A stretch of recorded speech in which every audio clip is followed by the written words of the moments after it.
Göttingen, Germany. Mr. Ronald Walkers, Secretary, Global Soil Partnership, Land and Water Officer, Food and Agricultural Organization. Dr. Peter Smith, Science Director, Scotland's Climate Change and Professor at the University of Aberdeen, UK. And dear all participants, welcome. My name is Nopmani Suwannang. Currently, I am serving as the chair of the Global Soil Lab Network, which is the network that established in 2017 under the FAO Global Soil Partnership Initiative.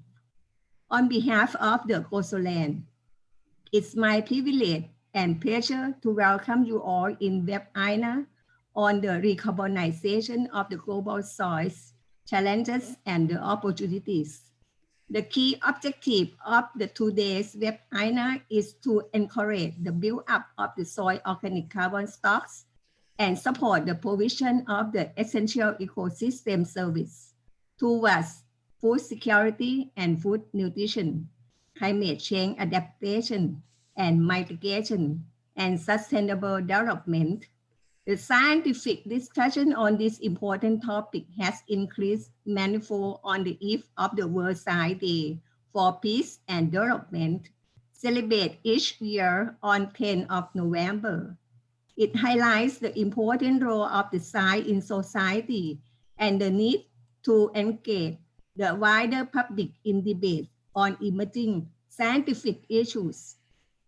In this context, soils are fundamental for life, and ensuring food security for communities worldwide is essential for peace and sustainable development.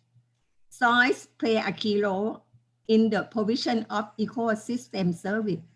Any change in something as little as an atom of the carbon can have enormous impact on the planet because carbon influences the climate and the life of billions of microorganisms and living species.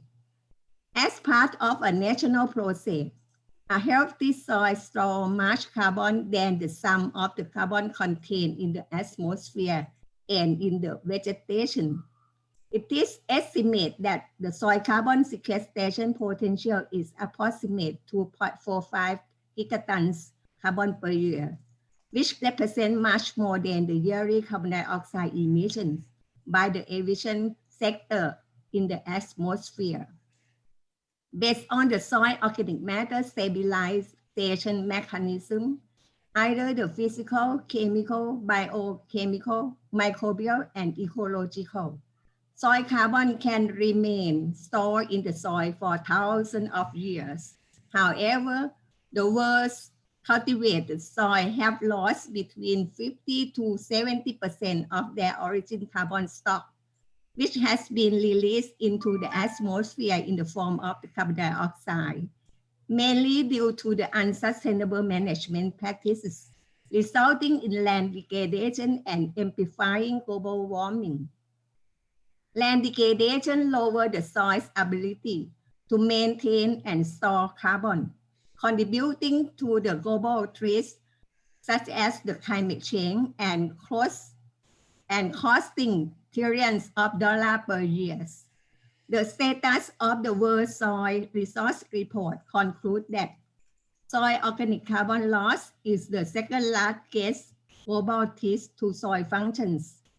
Sustainable soil management supports the retention and the enhancement of the carbon stock in soils and thus climate change mitigation, while generating benefits for agriculture, food security, and nutrition, provision of ecosystem services, climate change adaptation, and advancing multiple sustainable development goals.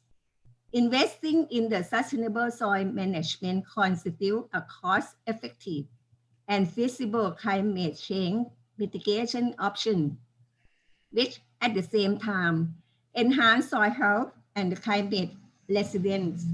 However, soil sustainability and climate change mitigation require the multidisciplinary research works, We must build knowledge across the discipline as a part of the innovation and the social transformation. We need to increase the investment in science, research, and also technologies, especially with a view to developing innovative ideas. Scaling up sustainable soil management practices based on the soil organic carbon sequestration. The potential of the soil organic carbon sequestration is large and feasible.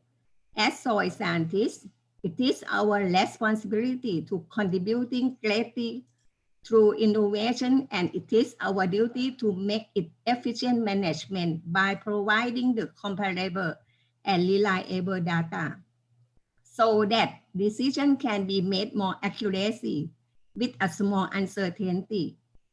The Global Soil Laboratory Network, GOSOLAN, established in 2017 by the GSP FAO, and is ready to take the lead in this global challenge for building and strengthening the capacity of the lab in soil analysis and to respond to the need for the harmonizing soil analytical data to ensure that the evidence-based decision-making for sustainable soil management. The work of the GOSOLAN supports the implementation of the Sustainable Development Goals, the Agenda 2030 for Sustainable Development and the mandate of the FAO on food security and nutrition. GOSOLAN provides great priority to soil carbon by making a survey on the routine practices of soil carbon analysis, endorse and publish 5 harmonized standard operation procedures for the measurement of soil total carbon by humus decombustion, organic carbon by walkway and back and urine, and inorganic carbon by the calcimetric and the thyrometric, and by testing the lab performance of around 100 labs worldwide on soil carbon analysis. In 2019, the results from the testing lab performance show the possibility for the comparable result between the regions around the world, but the variation of the result depends on the regions. Capacity building would be the best solution to improve the variability result, while the monitoring of the lab performance still needs to be continued to ensure the reliable result. Before I hand over to the other keynote speakers, I encourage you to explore the sharing experience from all great speakers. Embrace open science knowledge on the recarbonization of global soils as a tool for making it more accessible and inclusive, and the output of our work more readily available for all. Let me remind you that good quality data are pivotal to make wise decisions. There is the need for the harmonizing, assessing, and monitoring soil data through initiatives like GOSOLAN. I thank you all for kind attention and look forward to a fruitful discussion ahead. Thank you very much. Thank you, ma'am. And now I request Professor Ratan Lal to give his keynote address.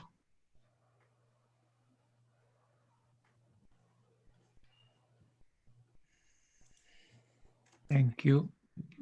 I'm trying to share the screen.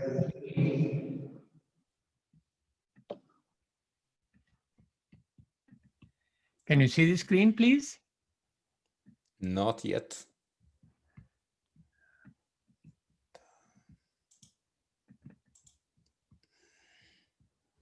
It says host disabled screen sharing. Screen disabled. The administrator. Please enable screen sharing. You can try now. It's enabled now. Okay. Thank you.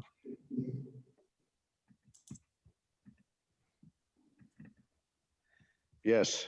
Okay, very good.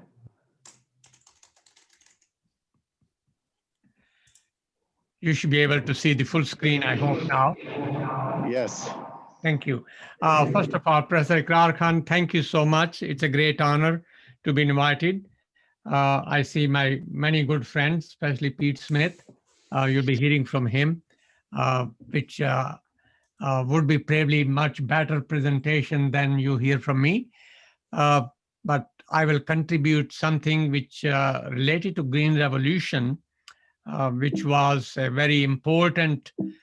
I still have a problem in advancing slides. Okay, maybe all right now.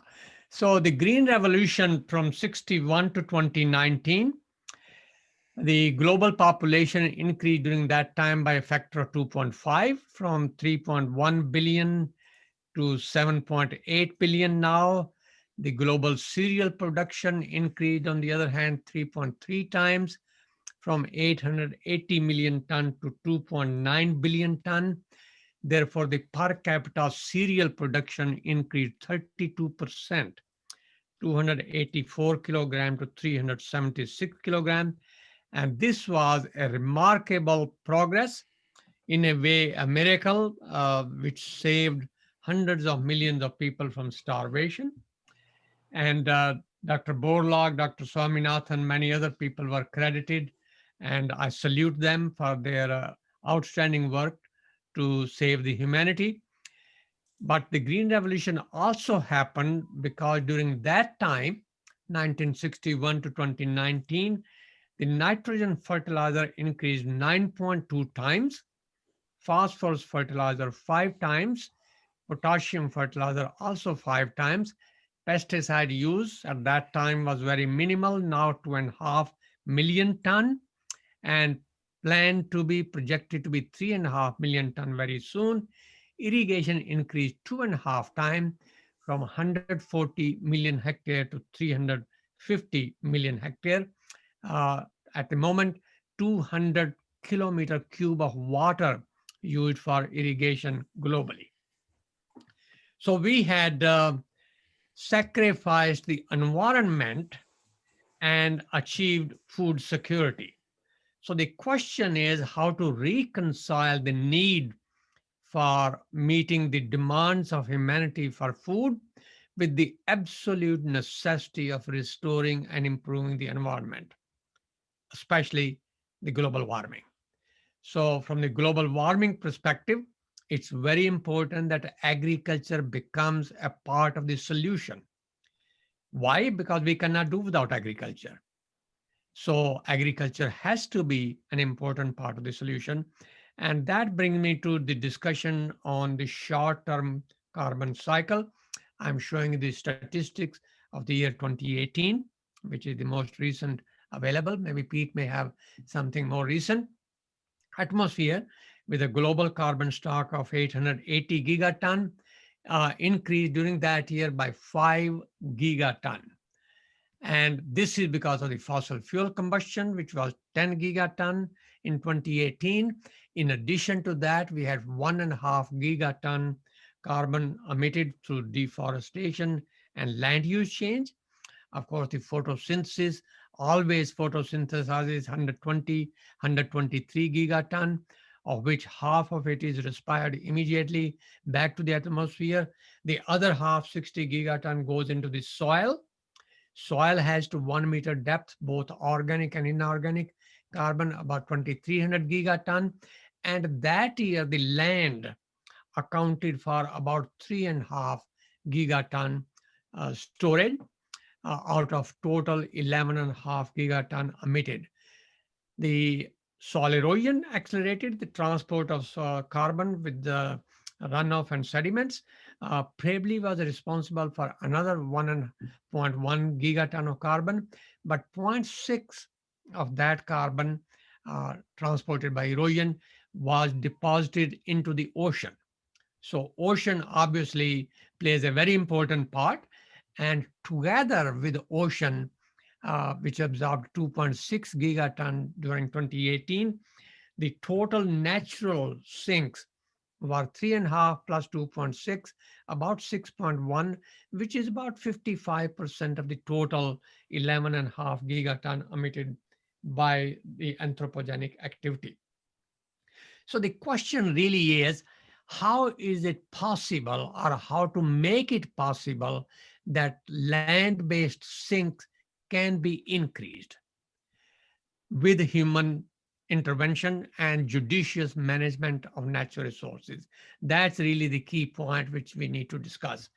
There are many possible options of mimicking the short-term global carbon cycle, such as CO2 fertilization of the ocean, which has its own disadvantage of acidification and the impact on biodiversity, adaptation of climate change, obviously through better agricultural practices, accelerate of silicate weathering. Olivine, for example, is thought about grinding and distributing in the tropical rainforest, and its weathering, which will be enhanced by uh, grinding process, making it to fine particle, really does not lead anything byproduct which is toxic. It's CO2 uh, and other formation of secondary carbonates.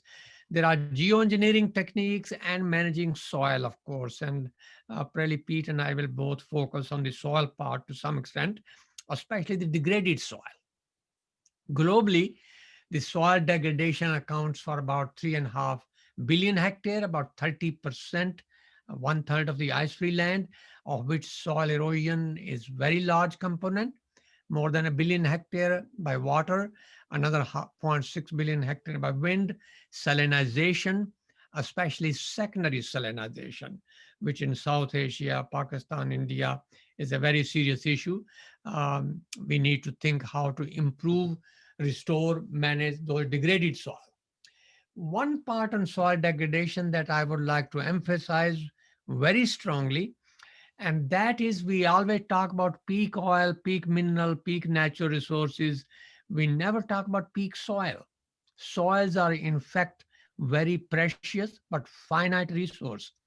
They are unequally distributed geographically, and they are very fragile to harsh climate, which is changing rapidly, but also to land misuse and soil mismanagement. Therefore, we should really think very carefully how to protect, restore, and manage these precious and fragile soil resources very properly. In terms of the peak soil, the per capita arable land area for meeting the human demand under ideal condition is about 0.25 hectare. In many densely populated countries, especially in South and Southeast Asia, per capita arable land area is already less than 0.05 hectare. And that has kind of exacerbated, created increased problem of the land grab, which I won't go into the detail, but also leading to the civil unrest. And it has also unfortunately created the so-called soil refugees, people that land cannot support, and therefore they have displacement. 70 million people displaced for various reasons, including soil. Soil was not the only reason, and climate. But 70 million people in 2019 displaced, and as you know, which has a lot of political ramification. So the question of endangered soil, extinct soil, peak soil, something we don't talk about. We only talk about endangered panda and butterfly and bald eagle and other animals and plants, but never soil. Soil is a reality. Many soils are degraded to such an extent that they have lost their integrity. Topsoil is gone. Many times the bedrock is exposed. So we should really pay attention to that.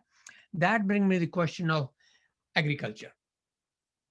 40% of the Earth's terrestrial surface is already used for agriculture. 77% of agricultural land, which is about 5 billion hectare, of which 3.9 billion is allocated to raising animals. 70% of the global freshwater withdrawal, I indicated that total amount, is used for irrigation, including Pakistan. Flood irrigation that was developed probably 5,000-6,000 years ago, including in the Indus Valley, Mohenjo-daro, Harappa area, and of course in an arid, dry, hot climate, that is the serious loss of water resources. 30 to 35% of the greenhouse gas emissions directly and indirectly, total food production chain, are contributed by agriculture. And despite that, the recent estimate 2020 report of the FAO indicates 690 million people affected. That's 1 in 11 persons to be food insecure, and 2 to 3 in 7 are malnourished. Therefore, business as usual is obviously not a possibility, something that we should continue. The question then arises, how do you feed the world by 2050? I think, and many other people believe, that we produce enough food already, which is to feed the current population and probably more, probably as many as 10 billion people. Therefore, the priority should be reducing waste, 30 to 50%. 1 ton of food saved from wastage is a lot better than 1 additional ton produced. Food wastage should be a crime against nature. It is, in fact, nothing other than that. Increasing access to food by addressing poverty, inequality, civil strife, and political instability, rather than immediately thinking we need more land. These are the options that we should think. We must improve the distribution of the food. We must increase use of plant-based diet, pulses as a source of protein, and use as much as plant-based diet as possible. And we must each accept personal responsibility of not taking food and things for granted. Each one of us is a victim and a culprit. We are a culprit and victim both. And each one of us, if we make a very small improvement, multiplied by 7.8 billion, can make a huge difference. Therefore, the possibility of improving agronomic productivity from existing land, no new land, restoring degraded lands, increasing biological nitrogen fixation, protecting prime land against urbanization and brick making, especially in South Asia, and returning some agriculturally marginal land back to nature. That is the strategy. I completely disagree when there is a call, we may need another 250 or 500 million hectare land area. Absolutely not. This is the option we must take. And eco-intensification of the existing land. So the question is, what is the soil that requires to be managed? Soil is a living entity. When a soil is dead, it cannot produce the ecosystem services. A good soil should contain about 5 metric ton of live biomass, animal, microbes, earthworm, termites, centipedes, millipedes, etc. These living organisms require food.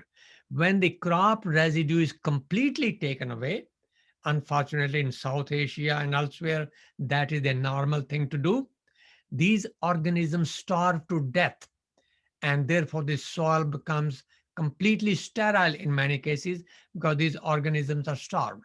And that brings me to the question, essentially what Charles Kellogg said, all life depends on soil. There can be no life without soil and no soil without life. And the important part to remember is that rhizosphere, the soil root interface at a nanoscale, is the only place in the universe known where the death is resurrected into life. So this life-giving capacity of the soil, because of its microbial and the other biodiversity, must be protected, must be restored, and must be improved. I think the crop residue, which is the food for these organisms, it's an important commodity to share back. And soil organic matter content is also the most important indicator of soil health.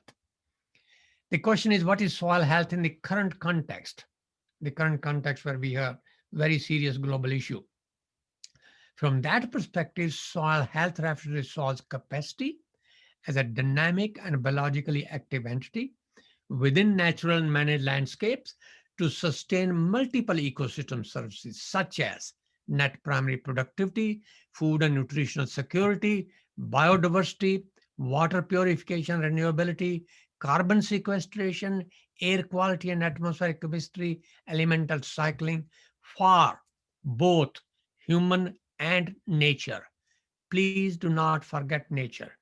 Humans are part of nature. We must make sure that we protect nature. And I think this is the part of the soil health, which is very important. That will bring you to the question of soil carbon dynamics. When you convert a natural ecosystem to agricultural ecosystem over a certain period of time, because the input of the biomass carbon is now less into the soil, the carbon stock decreases. It may reach about 50% in about 50 years in a temperate climate, perhaps in 10 years in tropical climate, such as India, South Asia, Pakistan, Sub-Saharan Africa. In Nigeria, where I worked for almost 18, 20 years, I found this 50% decline reaching in less than 5 years. Primarily because of soil erosion, which was a very serious problem. If the erosion can be controlled by conservation agriculture, by leaving the crop residue on the soil surface, and at that time, if we adopt improved management practices, such as conservation agriculture, biochar, the negative emission technology, many of those agriculture, maybe Pete will talk about that, we can follow a sigmoid curve, reach another plateau within probably about 20-25 year period, no less than that, maybe a longer period. At that point, if we adopt better management practices still, it is possible to attain the original level of carbon. And in some cases, such as in soils with dry climate, such as those in Pakistan, or soils perhaps with low phosphorus or acidity, such as in South America, in the rainforest region and the Cerrado area, it is maybe possible under those rare circumstances that you can go exceed the original level. Otherwise, in most cases, no. And the carbon sink capacity is essentially where you are and where you were when the ecosystem was converted from natural to managed ecosystem. And if we did experiments and determine the slope of this line, delta y over delta x, we can calculate the rate of carbon sequestration. We can also evaluate the mean residence time of knowing the pool divided by flux.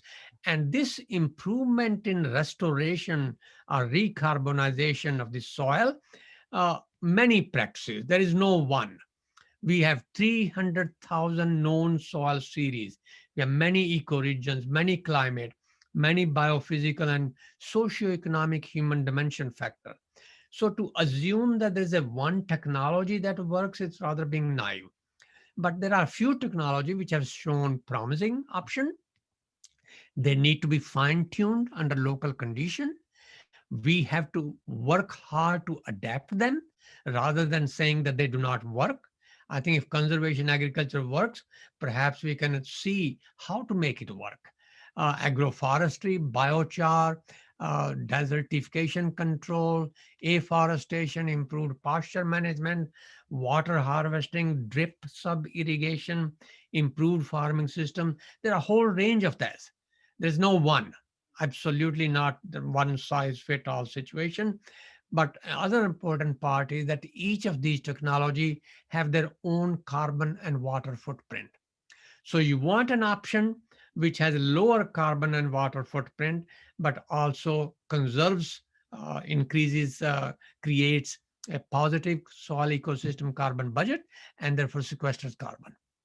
That brings me to the question of what should be the current green revolution compared to what happened during the Borlaug's era of 1960, which was short-statured improved variety, responsive to nitrogenous and other fertilizer, grown under irrigation condition, and we have environmental issues with that concept.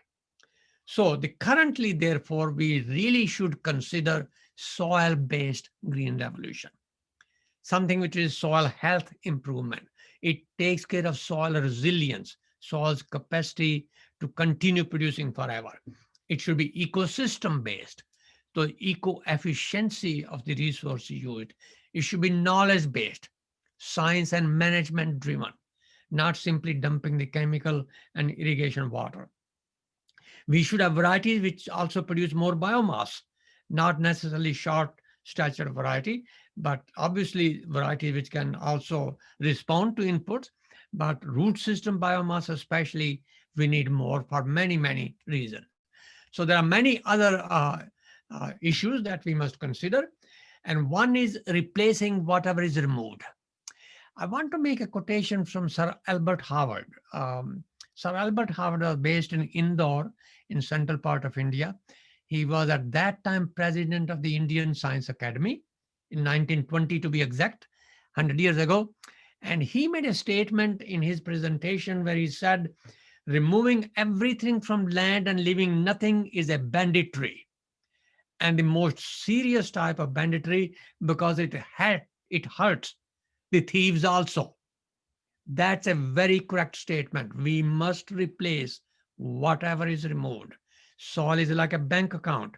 You can never take out of a bank account more than what you deposited.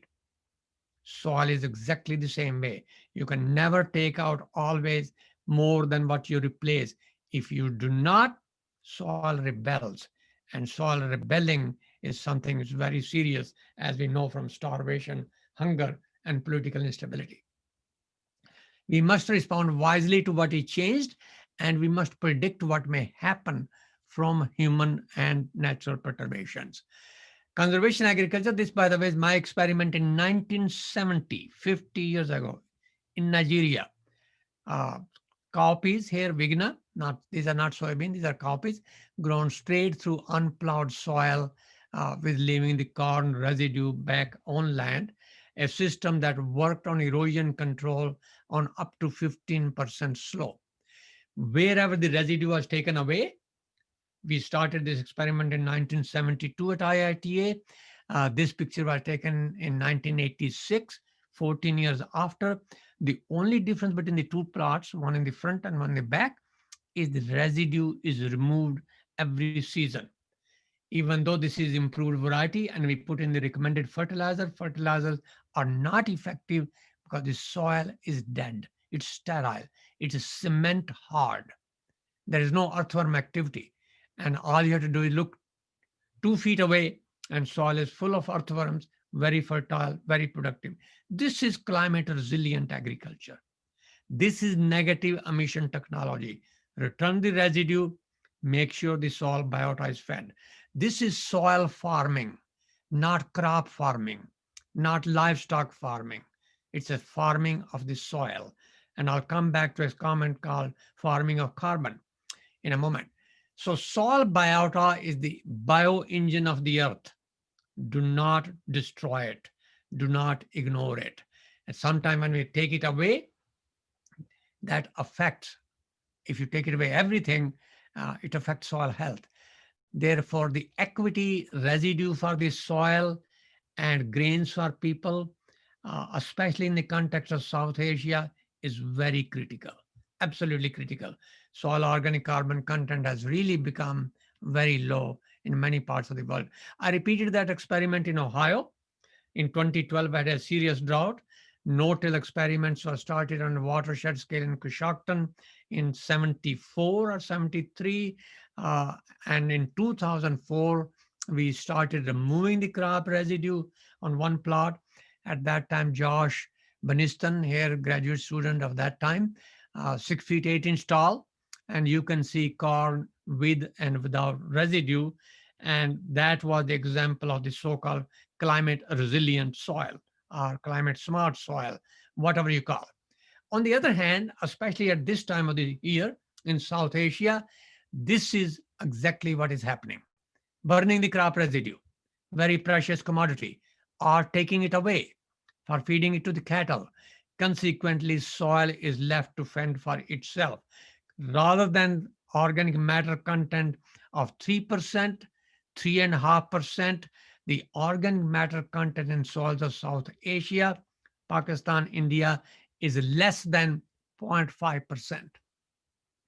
Because of those practices, burning, taking away the residue, not replacing what is removed.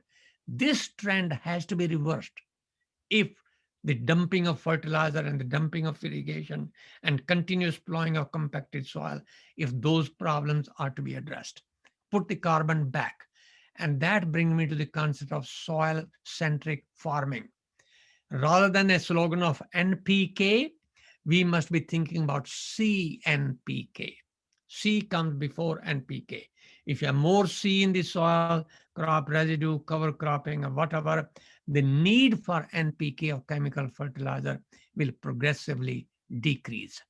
And the crop yield response with every 1 ton of carbon put into the depleted soil of corn, productivity will go up. Soybean, wheat, rice, all of those crops, they'll produce more.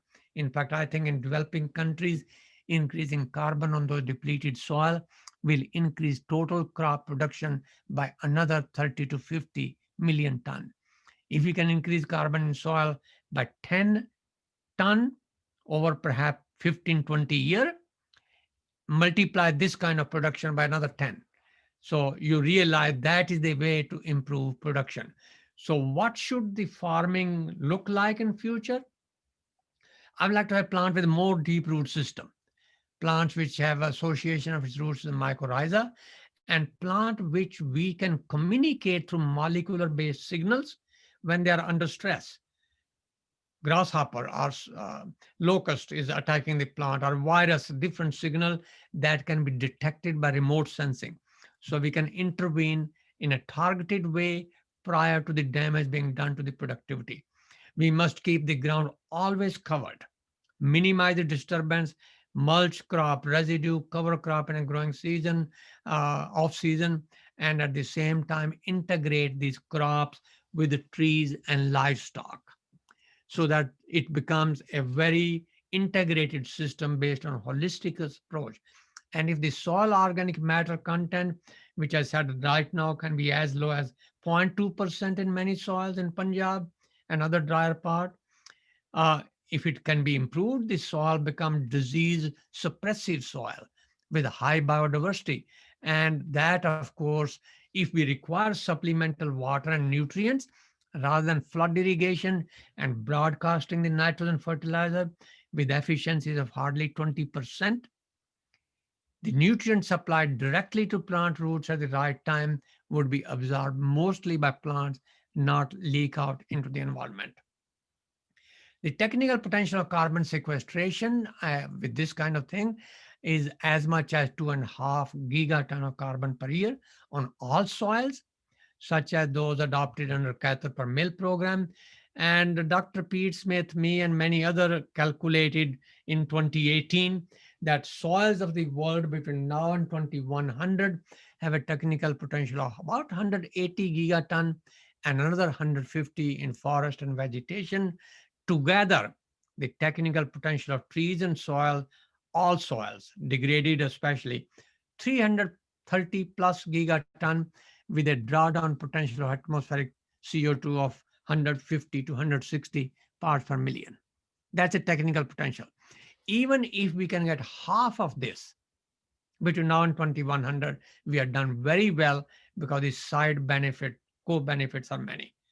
And at the same time, however, we must make sure that we find no carbon fuel sources.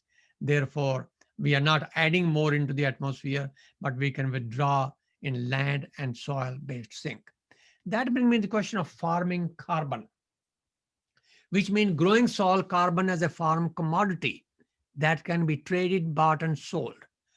And farming carbon, which can be traded, would create another income stream for farmers and reduce the rural poverty, which is a goal, sustainable goal number 1 of the United Nations SDGs. So I think this is something that we should very carefully consider. The question is how much the payment. I calculated that if you take the opportunity cost of the crop residue to put back on the land rather than taken away or burnt, the additional nutrients perhaps required, the total cost of carbon is $130 per ton. That comes to about 6-7 cents, US cents per pound, or $35 per ton of CO2, which is equivalent to about 25 euro, which European carbon market have current price. And if a farmer is sequestering half a ton per hectare of carbon, which I think is realistic in some cases. That's $65, $26 per acre. If a farmer is sequestering 1/3 of a ton, that is $18 per acre. This is not a subsidy. This is not a charity. This is not a handout. It's not a donation. It is the cost of the services we are demanding farmers to provide to the global community. We, who are the culprits and also the victim, should be willing to pay the price to farmers to make sure that they achieve what we do. This payment is especially critical during the initial 3 to 5 year period, when the immediate improvement in soil health will not be shown. It takes 2, 3, 4, 5 year time period. During that period, if the resource poor farmers and other farmers as well are compensated justly, fairly, transparently, properly, according to the price schedule that I indicated, the adoption of improved technology would be very rapid and would be important part to look at that. Another reason I want to mention the improvement of soil health through recarbonization, because the health of soil, plants, animal, people, environment, and planet is one and indivisible. By the way, the health of soil, plant, animal, and people is one and indivisible was the title of the lecture of Sir Albert Howard in 1920 of the Indian Academy. I extend it by 2 steps further. In addition to socioeconomic factors, food security research must also address environmental and resource management issues. That's a very important part. Remember, we improve the food quality but ignore the environment. No, we must have both. Environmental, resource management, and restoration is very critical. That brings me to the question of rights of soil. Just as universal rights of human, rights of animals, rights of butterfly, rights of panda, there must also be rights of soil and rights of nature. And the essence of all life, soils have a rights to be protected, restored, thrive, and managed judicially. Simply because you have a letter from a Patwari or Kanugo, that does not mean you can scalp 1 meter of topsoil and use for brick making, or you can dump the chemicals and kill all the animals in the soil. That is something is very important to consider, rights of soil.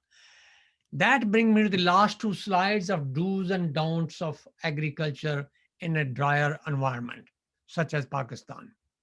First don't, in-field burning of crop residue, flood-based irrigation, removal of topsoil for brick making, broadcasting of fertilizer and water in the soil, plowing and puddling of soil, go for aerobic direct seeding rice, traditional fuel, cow dung, crop residue, etc. Uncontrolled grazing, where cattle roam everywhere. Storage of grain in the open under a plastic cover, and one rain destroys it all. Subsidies for flood irrigation and nitrogen fertilizer. These are kind of wrong types of subsidy. And using crop residue and not returning back to the land.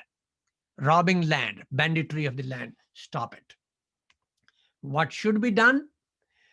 Adopting conservation agriculture and making sure that it is fine-tuned for local condition to make it work. Do not say it did not work, make it work. Recycling of crop residue and animal waste back to the land. That's a land's share. Do not take it away from land. Do not steal from land. Provide clean cooking fuel to the rural community so they do not have to burn residue and dung. Protect prime agricultural land against urbanization. I'm really concerned the rapidity with which the cities are expanding and taking the prime land under ceiling, built up structure. We must plant trees on hilly land. The lower Himalayas are completely denuded. Consequently, South Asia suffers from drought and flood. During monsoon time, there is tremendous flood, and during drought, there is no rain. Protect those hills to make sure the water works. Revise curricula at school level, primary schools, so the children know the value of soil and natural resources. Pay farmer for ecosystem services. They are the stewards of the land. They are the stakeholder. We must respect them and reward them. Respect the profession of agriculture. We must encourage religious organizations to preach land ethics and protection of soil and nature. We must increase dialogue between general public, scientists, and policymakers. And we must involve communities and panchayats in soil restoration. The last slide, Professor Ikrar Khan, I would like to say that famines are man-made tragedies. I really think so. 3 billion tons of grains produced and 1 billion tons reach no stomach, human or animal. It's a tragedy created by humanity. And this tragedy can be prevented by humanity. We must make famine and mass starvation politically intolerable, morally toxic, ethically unthinkable, and humanly unacceptable. And for all that, maintaining soil health is the most important step. Thank you for the opportunity to talk to you. What a player, what a player. Professor Saab, we're extremely delighted. You have made our day and you have put everything together so nicely. You have done the justice to World Science Day and also to your lifelong achievements in uh, advocating soil organic matter in terms of soils giving ecosystem services and the soil ownership. Soil farming instead of cattle and crop farming, and so on. Eloquence. Extremely grateful, sir. Maybe we can spend 10 minutes for discussion. I would first like to ask the panelists to say a few words about the thoughts of Professor Ratanlal, which we have just enjoyed hearing. So first, Peter Smith. Yes, so thank you, Ratan. That was a fantastic presentation, and I really don't need to give mine anymore now. I think you've covered all of the aspects really, really well. I think you covered not just the role of soils in sort of climate change and for the mitigation potential, but you also covered their vital roles in underpinning our future for challenging food security and delivering all the other ecosystem services that they do. So thank you very much. That was fantastic. I have nothing to add. I'm just full of admiration for your work. Thank you, Pete. Okay, so we go to Göttingen. Yakov. Dear Professor, can you hear me well? Yes, I can. Yes. Yes, thank you. Very good.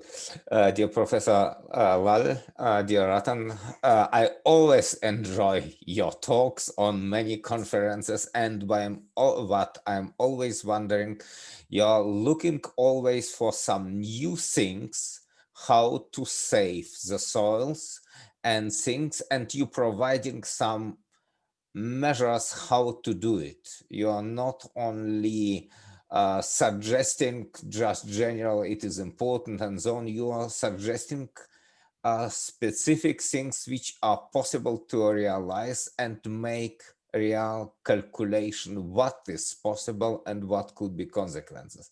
And this I'm always enjoying. Thank you very much. Ma'am Nopomani.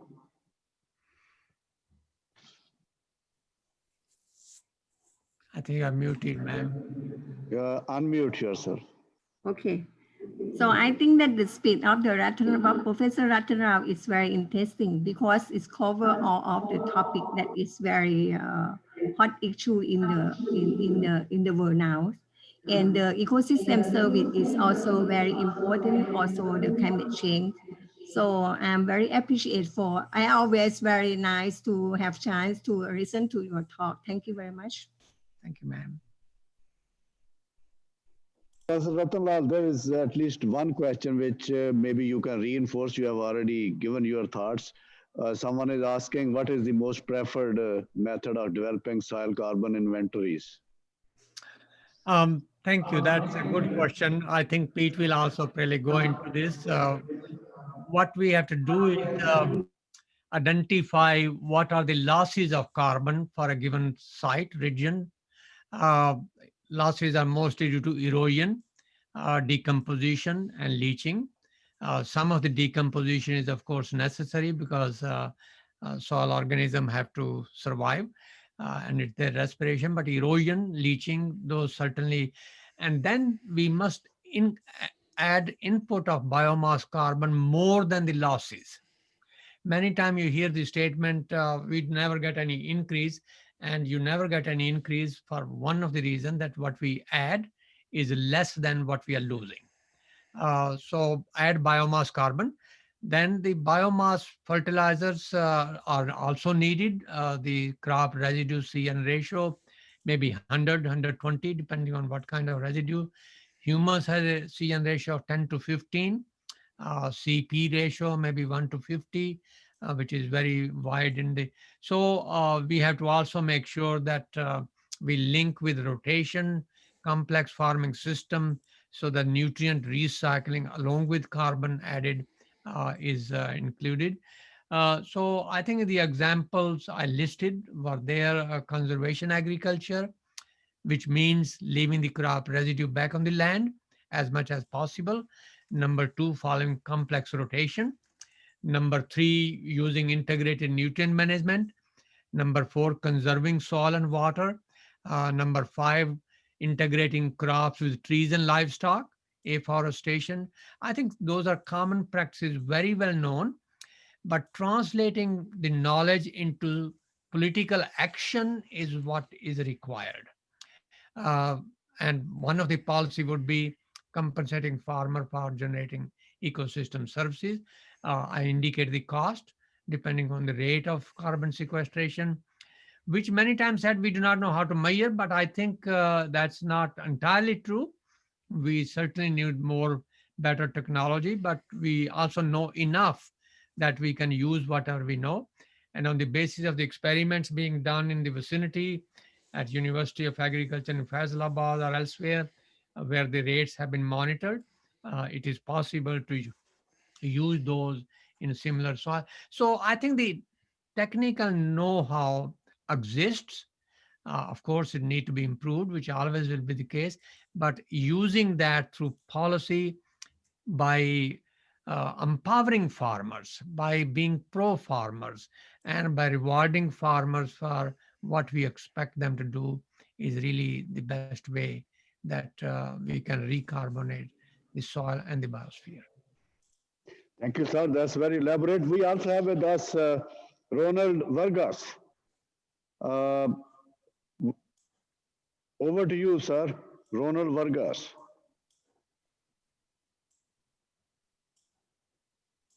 Your comments.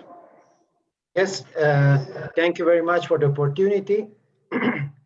Well, all has been said already. I mean, listening to Professor Lara is inspiring, not only because of his inspirational approach, but because he makes something very important that we sometimes miss in soil science, integrating soils as a cross-cutting resource along all the issues that we are currently facing. And that's what he easily demonstrated in his presentation. And for us, that's very important. And of course, that's how you can understand why he got the prizes, right?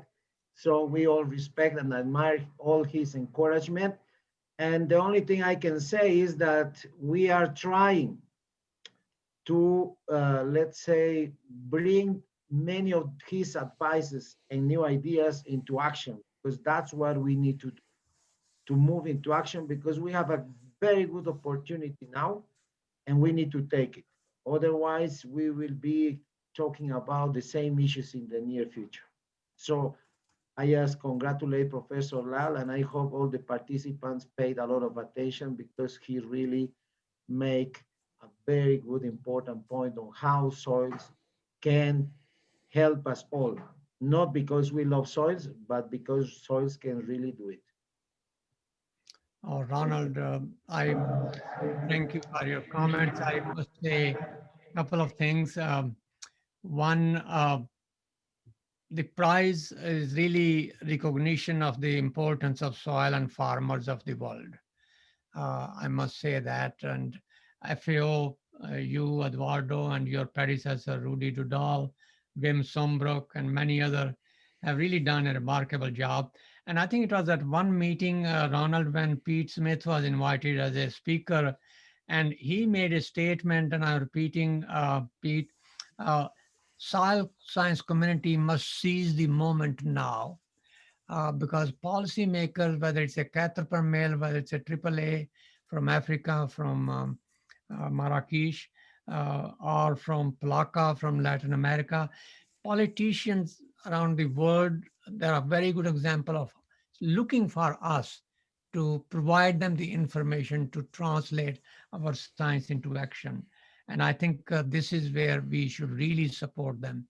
And FAO can make a big difference because you got presence and visibility everywhere in the world. While I have a floor, I do want to mention I've been very privileged, very fortunate um, to get support from friends from around the world and colleagues. That's why I got the award. Um, Many awards last 3 4 years 2 years.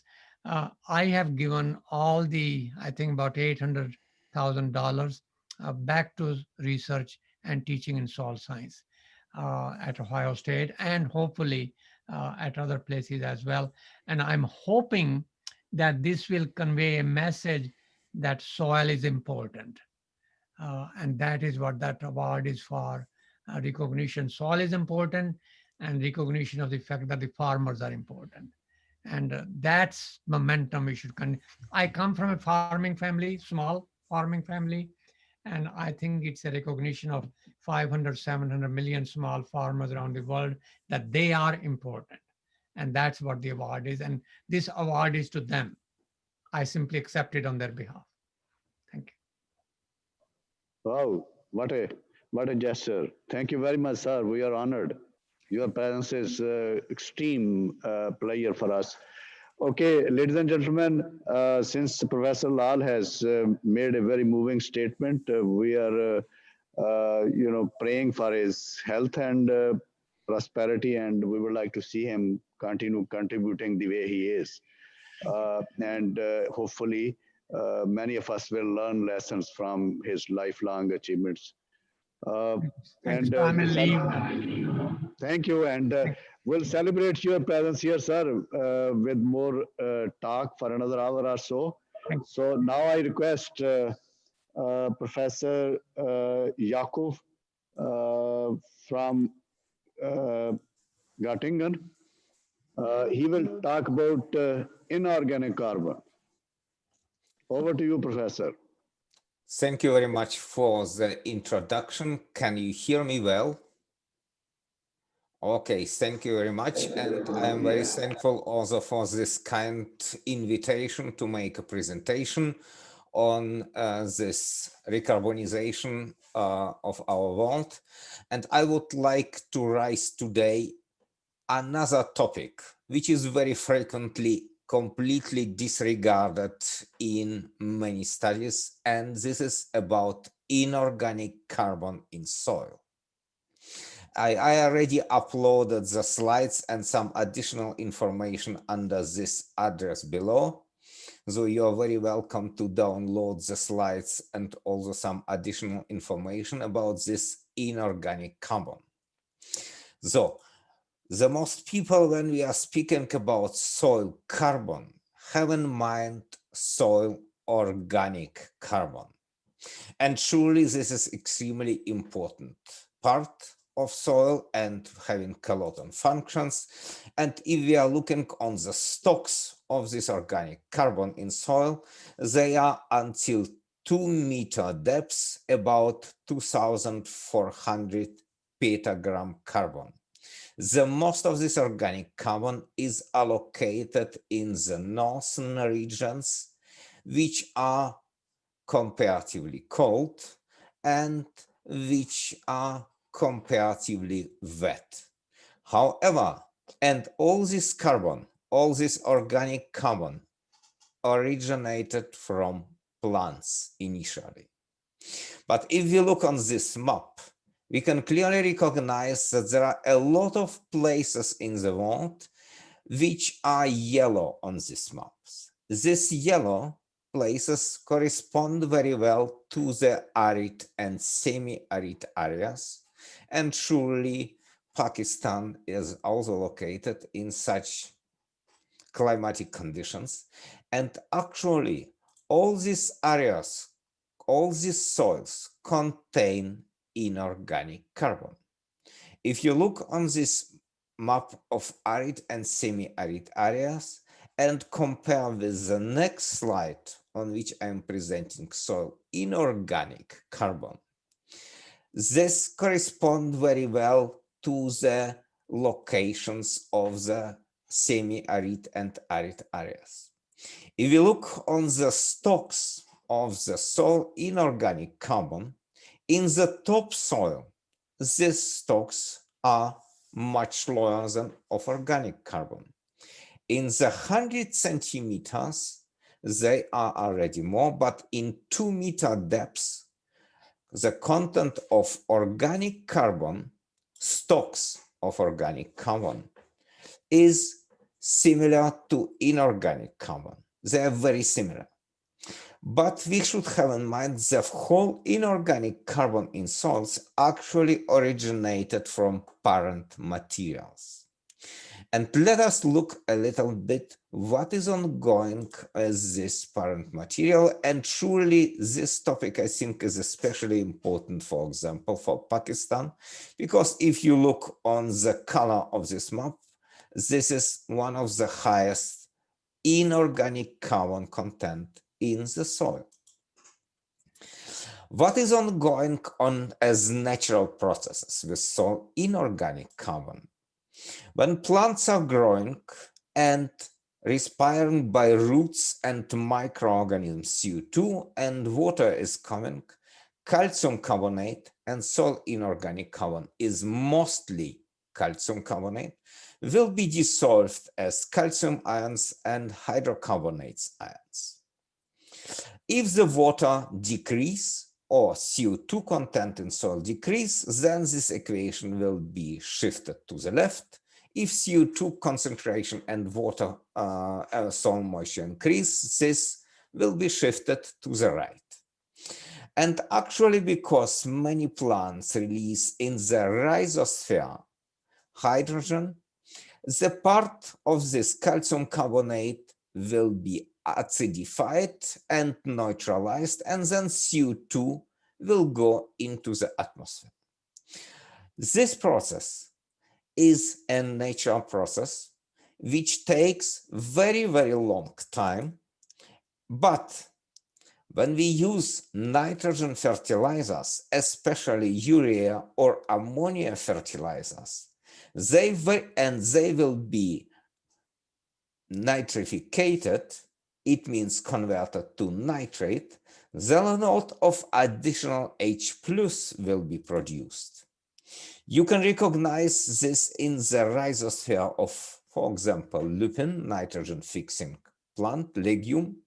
And according to the scale, you can recognize that close to the root, the pH is about 2 units lower than pH far from the roots. 2 units means 100 times more concentration of H+ ions.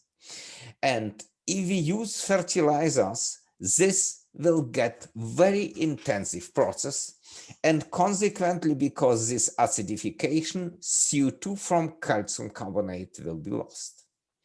What is ongoing on natural conditions?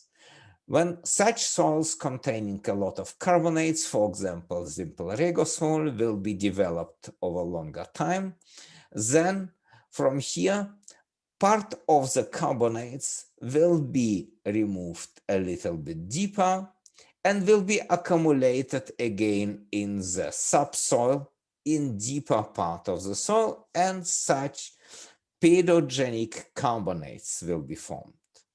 I presented this on such a small shapes, like a typical example for a Chernozem or molly soil, but there are very many interesting forms of pedogenic carbonates, their properties, and the formation mechanisms and rates are also very interesting. A few years ago, we summarized in a review pedogenic carbonates, form and formation processes which can be formed around the roots, in the pores, in the cracks, in the pores can be formed by earthworms like such materials, or around the stones and especially on the bottom part, or such beautiful pedogenic carbonates you can find in the soil under natural conditions. But what is ongoing if we use fertilizers? Then actually a lot of H+, so acidification, will be produced. On the right side, natural processes are presented. Biological nitrogen fixation, respiration of the CO2 by roots and microorganisms, release of organic acids. All of them contribute to the release of ammonia, which will be converted to nitrate, and some H+ will be produced. However, if we look on the left part of this picture, when the people use ammonium fertilizers and additionally atmospheric nitrogen deposition is coming, partly acid rains, then huge additional input of ammonia is coming, and this ammonia also will be converted to nitrate, and as I mentioned below, about huge amount of H+ will be produced, and then acidification is coming. How we can estimate how much calcium carbonate will be lost as CO2 because of the production of these protons of this acidification? We used nitrogen fertilization map of the whole world, and you see nitrogen fertilization is varying very strongly, and we overlaid this nitrogen fertilization with calcium carbonate content in soil, and then calculated the CO2 efflux from nitrogen-induced acidification, and come to the amount that every year about 7.5 petagram carbon will be released as CO2 from calcium carbonate containing soil. Is it a lot or not a lot? Important is that this is a unidirectional carbon flux, because if calcium carbonate will be acidified, CO2 is going into the atmosphere, and calcium ion will be leached into the deeper horizon. It means these carbon losses are irrecoverable carbon losses.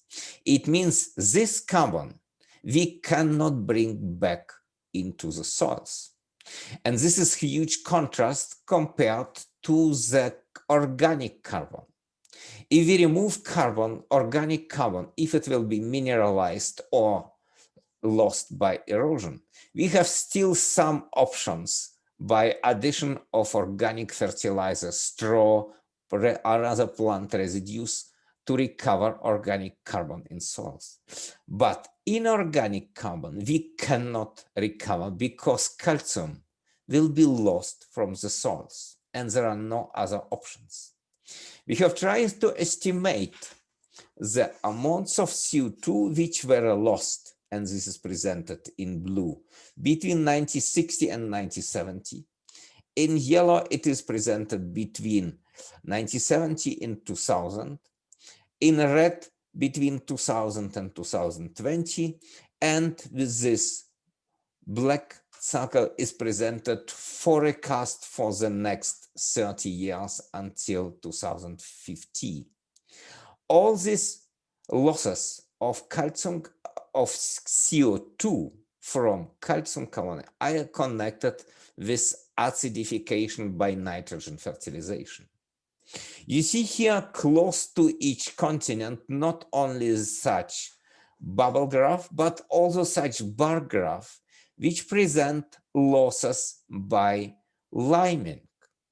Because in the most countries, to avoid acidification of the neutral soils or slightly acidic soils, people use lime. This lime will be very fast converted to the CO2, calcium will be leached, and this strongly contribute to additional losses of CO2 from inorganic carbon. What it means? Losses of inorganic carbon, losses of calcium carbonate.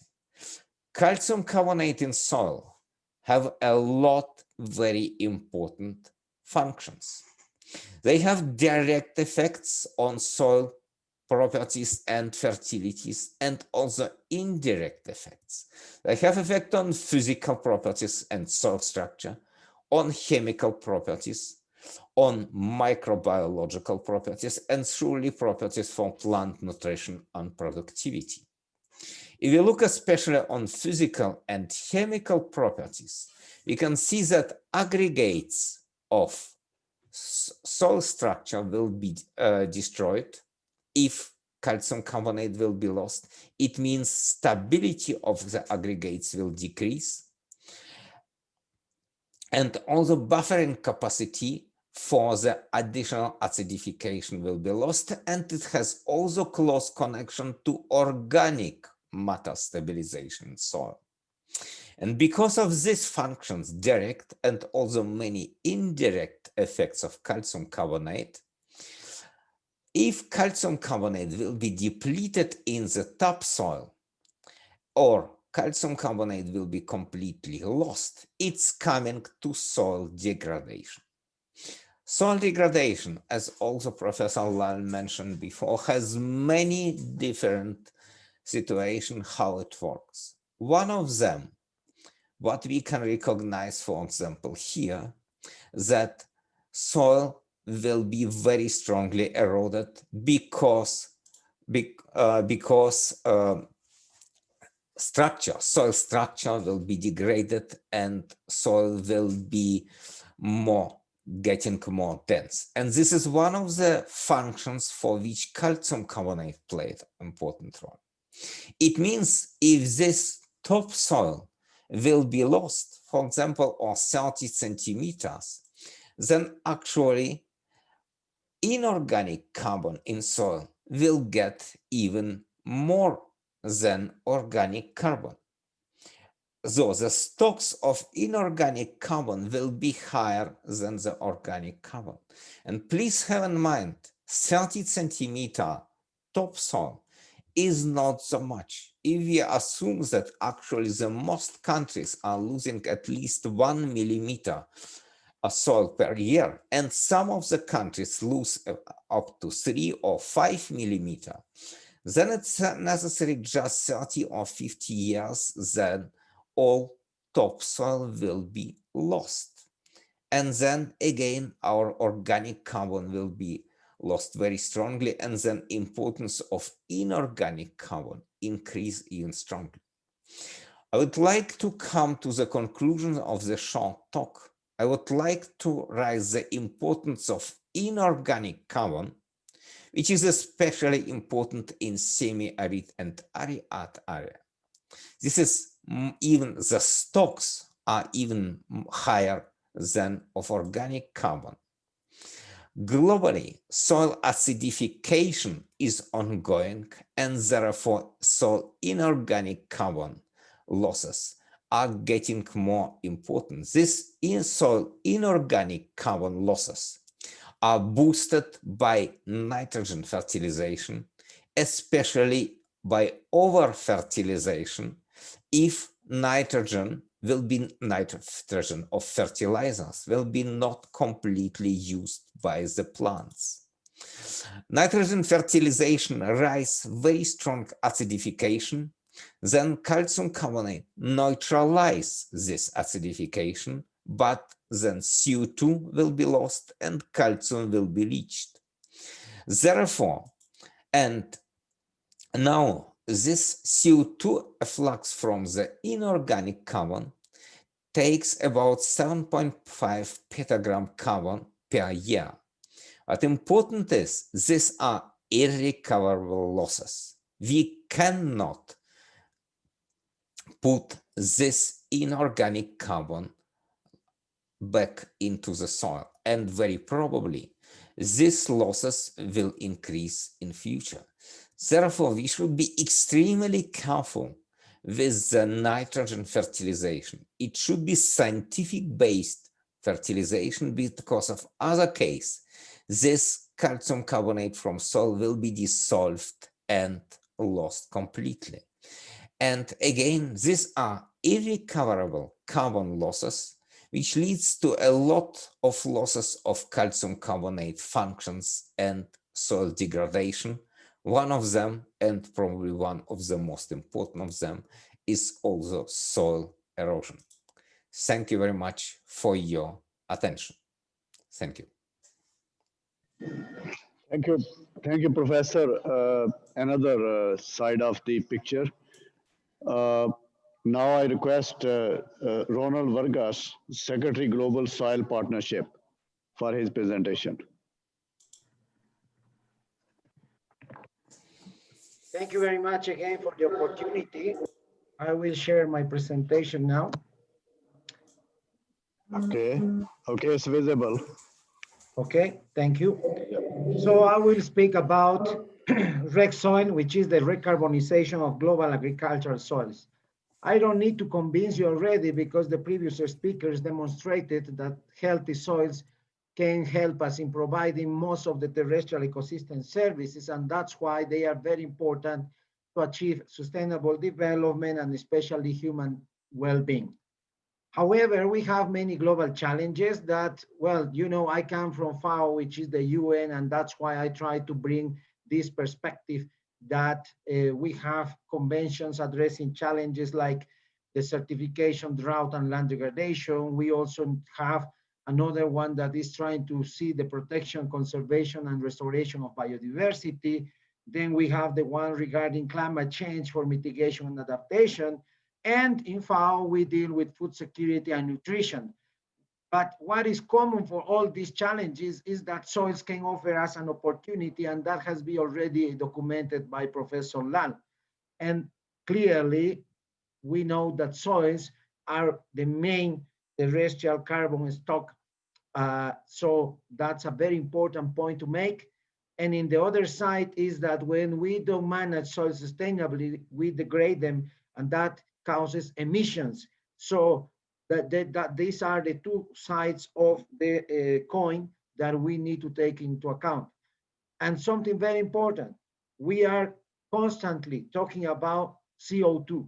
However, we don't include much nitrous oxide into this equation, and that's fundamental because they are very much interrelated, and we cannot talk about sequestration without nitrogen management. Well, IPCC, and then you have Pete Smith there with us today. He's one of the authors of this report, and clearly they mentioned that soils can be one of the solutions. It's not the only solution. We can contribute, but there are many other things that our societies need to do in order to address the mitigation of climate change. So from soils, we can contribute, but there are some challenges and uncertainties that people are, and decision makers are questioning about. One of them is the uncertainty about additionality and permanence. So if we capture, then we sequester, but will that carbon remains or not in time? That's one big question, and that's something that sometimes is being a block in some projects that we are trying to implement. But also it's very important to understand that we need to measure, and that brings a lot of sometimes concerns because people relate that measurement require a huge investment. So I will demonstrate you that this can be the case, but not always, because there are many alternatives, especially on what you want to do once you sequester carbon.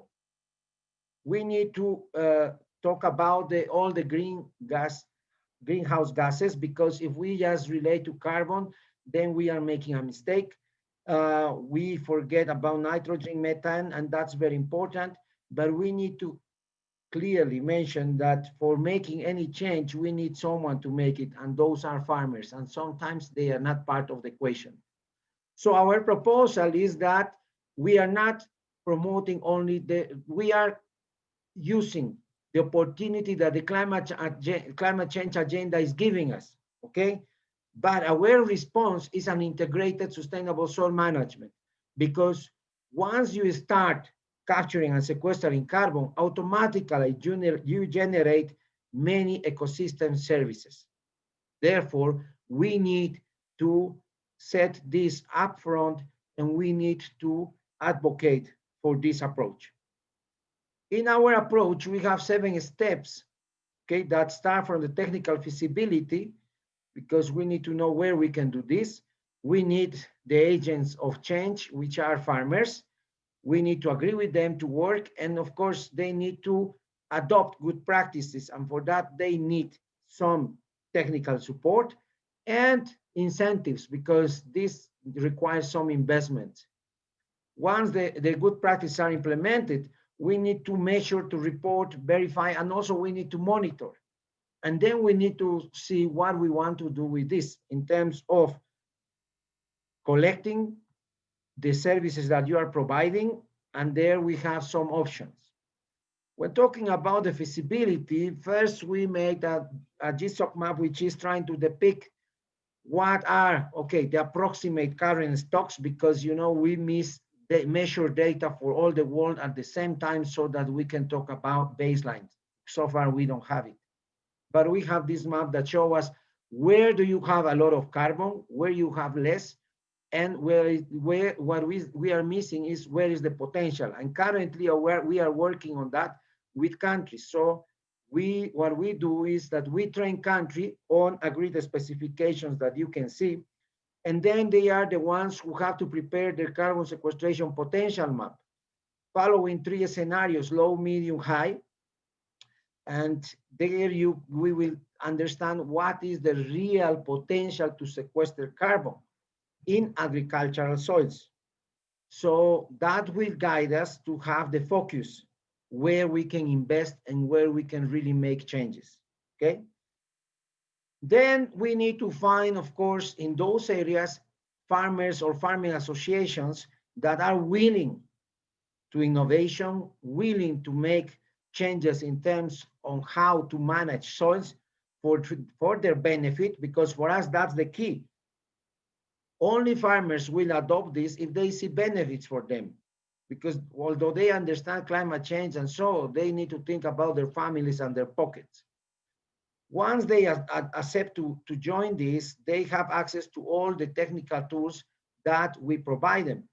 And for adopting the good practices, we have a manual of good practices that is depicting all successful practices with scientific evidence on the ground that can help you to sequester carbon and to bring and enhance new or the ecosystem services they are providing. We have different tools also to support them, like the soil doctors, which is a sort of extension tool for farmers. This is farmer-to-farmer training, but all this is under the framework of the voluntary guidelines for sustainable soil management. So in this manual, basically, what we have we are trying to show based on meta-analysis of various scientific studies, where we have those hotspots of soil organic carbon, the practice associated with them in known landscapes, and they are presented in fact sheets, very simple fact sheets showing you what you need to do, what are the conditions in terms of the environment, and also what you require for making the change. And then you will have information about what you can expect, okay? So this manual has been produced by more than 370 scientists around the world, because we have practices from all the world. But again, we are not forgetting this issue, which is the nitrogen, especially because we are talking about agricultural soils. We cannot separate carbon and nitrogen, especially nitrous oxide, because that's part of the agriculture. And sometimes nitrous oxide is, well, not sometimes, it is demonstrated already that it is more dangerous than CO2. While we can sequester carbon, with nitrogen is an issue, and we can have negative impacts, not only on the atmosphere and the ozone layer, but with the eutrophication, but also farmers do not want to keep buying fertilizers and sometimes do not get results. We need to help them. So that's why this is part of our equation. For measuring, monitoring, reporting, and verification, we have this MRV protocol that gives you two options. One, where you want to have, let's say, a soft approach in which you have alternative methods so that you don't have to spend much. But if you want to generate carbon credits, then you need to follow the second, let's say, the other alternative that is as robust measurement of carbon in a cycle of 8 years. Our initiative works for a cycle of 8 years, and the measurements are first the baseline, okay, before adoption, of course, of the practices. Then the second measurement comes after 4 years, and then the final measurement at 8 years. And then we follow the procedure that the international institutions does in terms of verifying with external auditors, etc. All the data that is generated goes into a monitoring system that will be open. But in addition, we also have another protocol that measures the other ecosystem services that are generated in terms of productivity, in terms of physical properties related to water, especially, and biological activity. Also, we have a module for soil pollution, but we understand that that's more challenging and many do not want to really do it. Once we generate results, we have a marketplace, and here we have two paths. The green path is where our goal is the compliance with the voluntary guidance for sustainable soil management, the enhancement of ecosystem services, carbon sequestration, avoiding CO2 and N2O emissions, and of enhancing resilience of soils.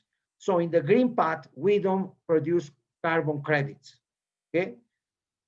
And we use the Sustainable Soil Management Protocol. That's obligatory because we are very interested on the provision of ecosystem services.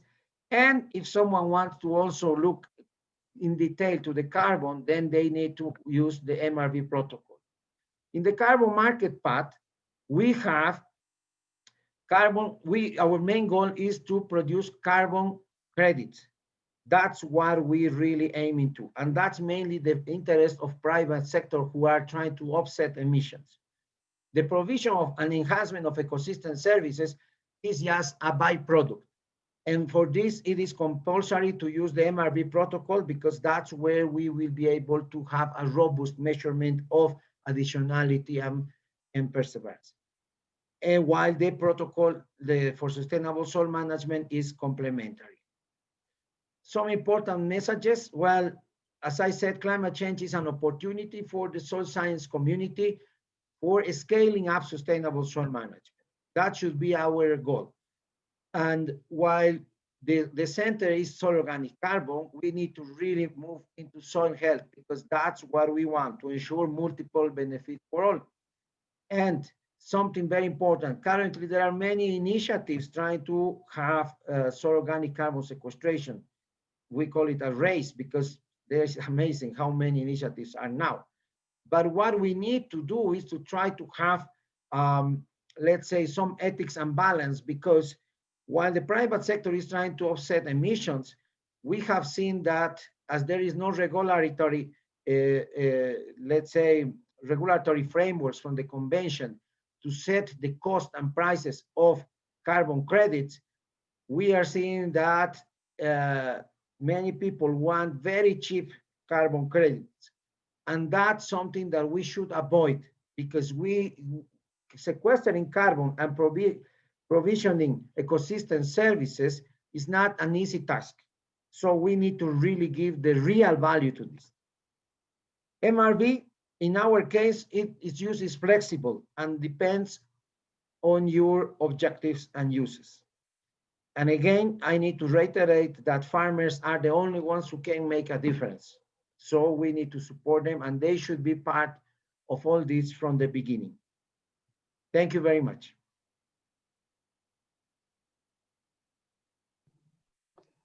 Thank you, Ronald. Very interesting themes. Uh, we would like to know more about your soil doctor and Rex Soil. I will ask my colleagues here to get in touch with you and see if we could work together and collaborate with you and with FAO at a bigger plane. Okay, so now we move on to our final speaker, Professor Peter Smith. Thank you. I'll just share my screen.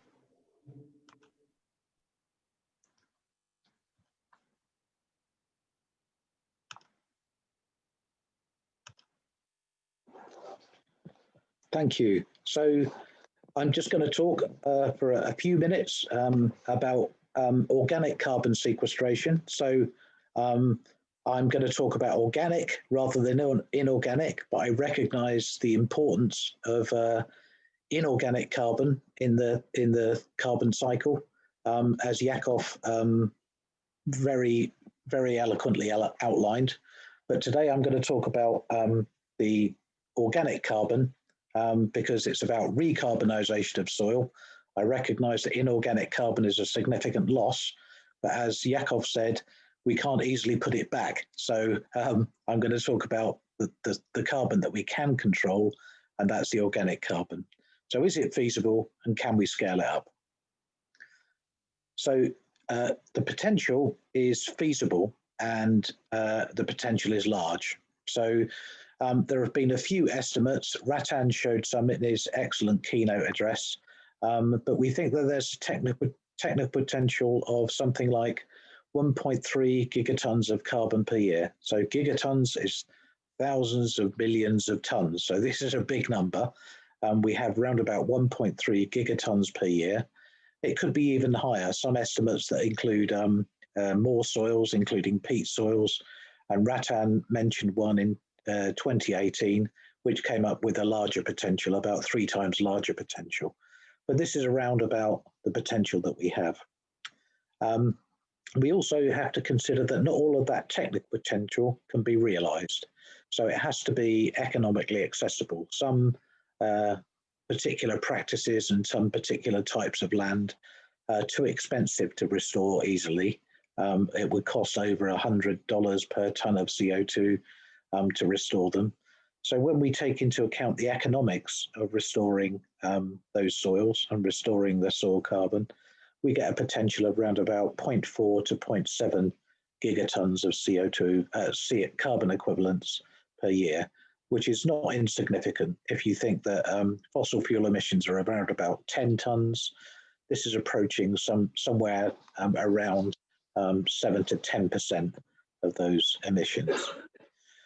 So you can see from the graph that I put up here, this was from Keith Palsy and et al.'s paper in 2016, which was published in Nature. We have some actions which can be taken, which have a very high carbon sequestration potential per hectare. So if we look at histosols or peatlands, the very organic soils over here on the right, they occupy quite a small area, so they're low on the graph. But they have a very large potential. Others have a lower potential, for example, grazing land management and cropland management, but there are very large areas of them. So we can either restore large areas with a relatively small mitigation potential, or there are some areas with a very large mitigation potential, but only cover small areas. But if we add these all together, we come up with these very large, significant global numbers that we can restore and to increase the soil carbon sequestration. Additional soil carbon storage is available through the natural pathways to climate mitigation. So this was a study that was published earlier this year by Deborah Bossio and colleagues in Nature Sustainability, which looked at what component of these nature-based solutions is attributable to the soils. And Bossio et al. Find that quite a significant proportion is actually due to the soil carbon sequestration, not just the above ground carbon sequestration. So again, these numbers, when we add them up, come to quite a significant technical potential, something around about 3 to 5 gigatons per year. But it's not only important to consider soil carbon sequestration for climate benefits. There are many, many reasons, as Ratan outlined, for sequestering carbon. Increasing the organic matter content in the soil improves the water holding capacity, the workability, it can increase yields, and we can look at a range of co-benefits on ecosystem services and the Sustainable Development Goals. So here is an example where we took soil carbon sequestration as an example, and from that we can identify at least 7 functions provided by soil carbon sequestration. So it can produce underpin biomass production, it can store and filter nutrients, substances, it's important for biodiversity, it provides a physical and cultural environment, it's a source of raw material, it acts as a carbon pool, and it's an archive of geological and archaeological heritage. So there are a number of functions provided by the soils, ranging from biophysical through to cultural services, which are provided by the soils. And we can relate those functions to nature's contributions to people, or ecosystem services. So these ecosystem services are characterized under 18 nature's contributions for people, nature's contributions to people, and we can map these functions onto those that support the different ecosystem services. So you can see that this one here, this is habitat creation and maintenance, is supported by soil functions 2 and 3. And going around, we can find that a number of these ecosystem services are supported by the soil functions provided by soil carbon sequestration. Having identified the ecosystem services that are supported by the different functions, we can go one step further and we can say, how do these ecosystem services contribute to the United Nations Sustainable Development Goals? And you can see that these ecosystem services shown in these dark coloured circles in the outside segment of the pizza underpin a number of the Sustainable Development Goals.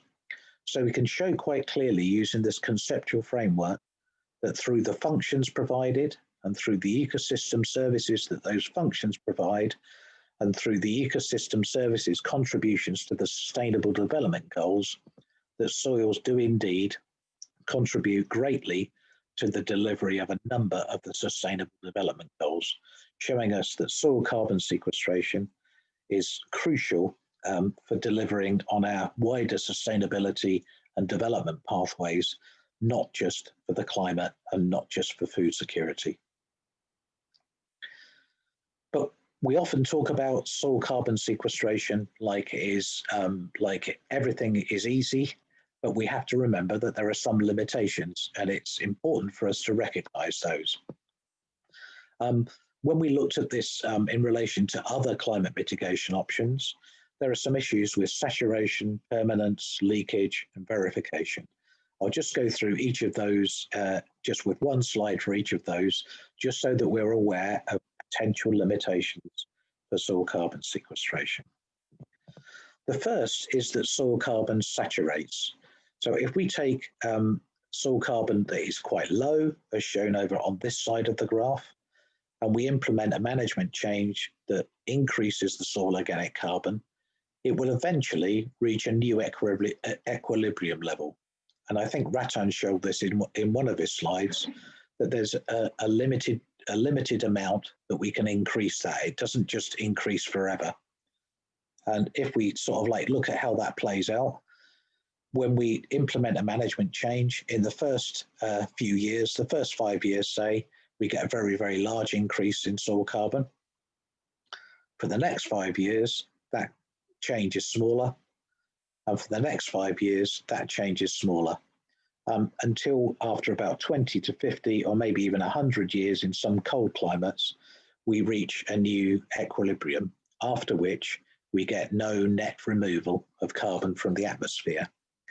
So another way of saying that is that the sink strength, the sink is the amount of carbon that's removed every year from the atmosphere, it declines as the soil approaches a new equilibrium. So we have to remember that it's an option that is time limited in its application.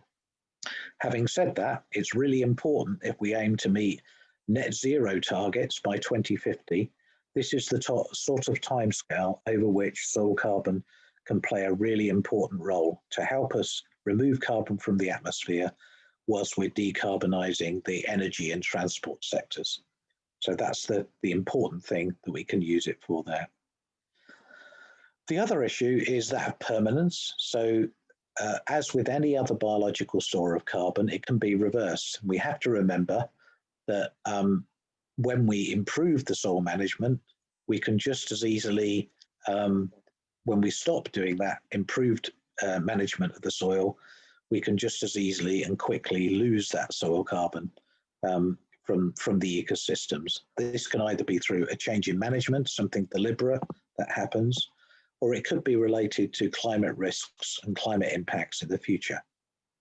So there's an issue of permanence associated with soil carbon that we also need to remember. It doesn't prevent us from doing it, but we have to remember it. It's a limitation to this particular method of dealing with the climate change crisis. And the other issue is to do with leakage and displacement.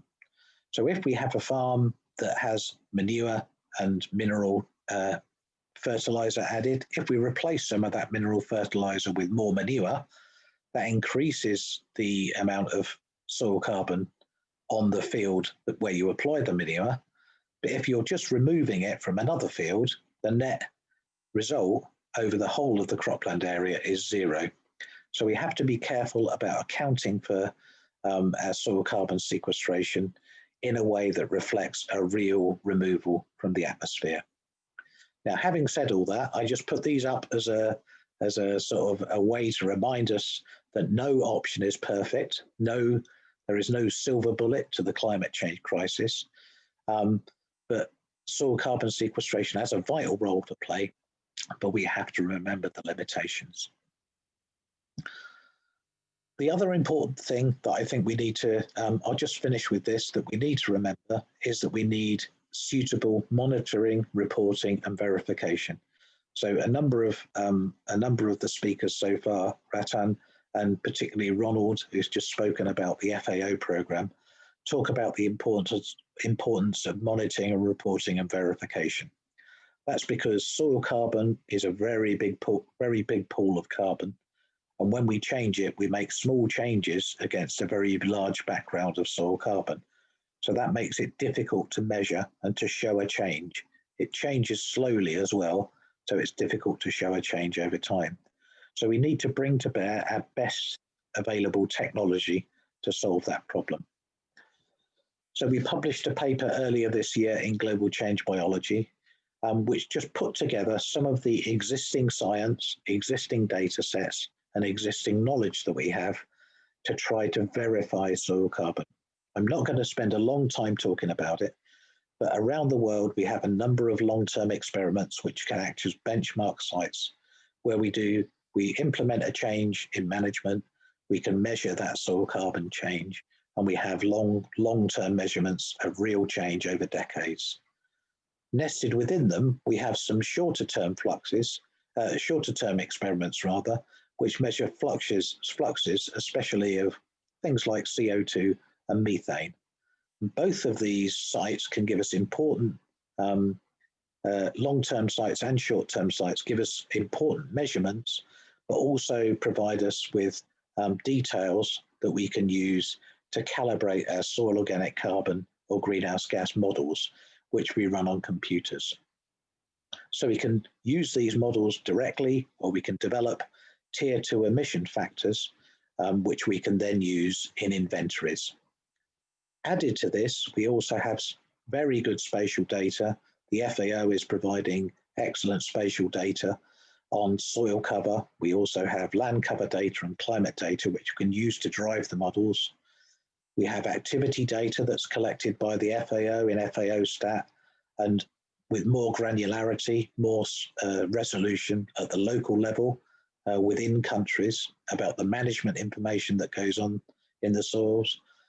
And some countries also have a spatial resampling survey, which happens every few years, maybe 10 or 20 years, where on a national grid, they survey the soils and they can detect long-term change. So all of this information together can be used to help verify the soil carbon change over time. Last but not least, we have remote sensing, which can verify activity data and can provide inputs to run the models. So with a combination of very, very high tech and relatively low tech experiments and science, we can bring to bear and we can build a system that we can use to confidently verify and monitor soil organic carbon. So thank you for your attention. I'll leave it there.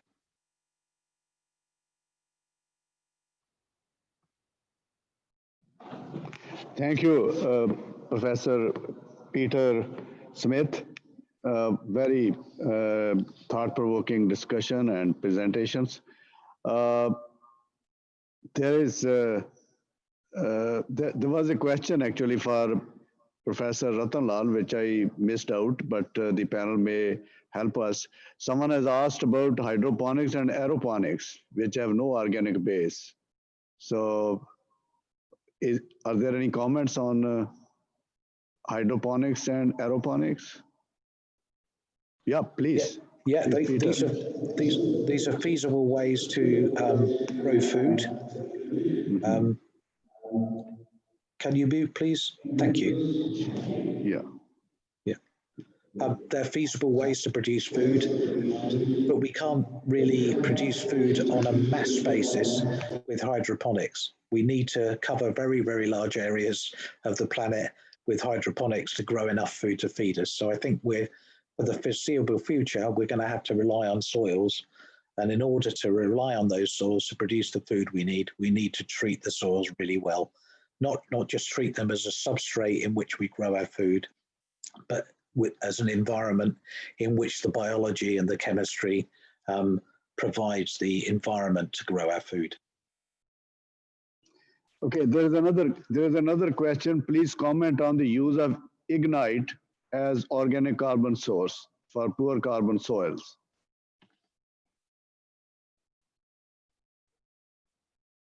Any of the panelists? Use of Ignite as source of carbon.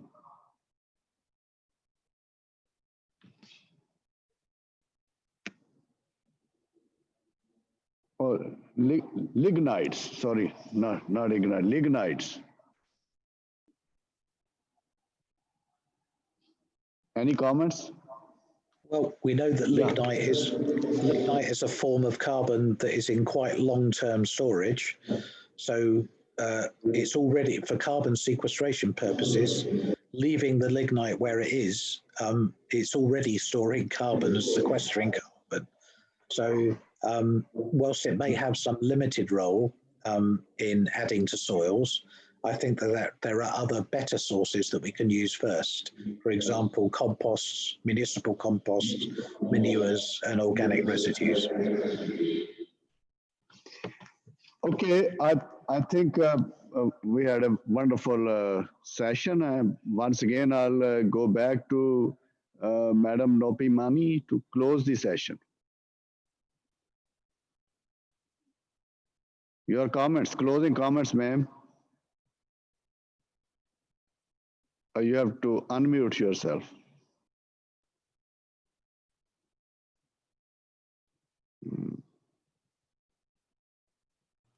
Again, please. Yeah. Yes, now. Can you ask the question again, please? Close the session with your concluding remarks. Your concluding remarks, please.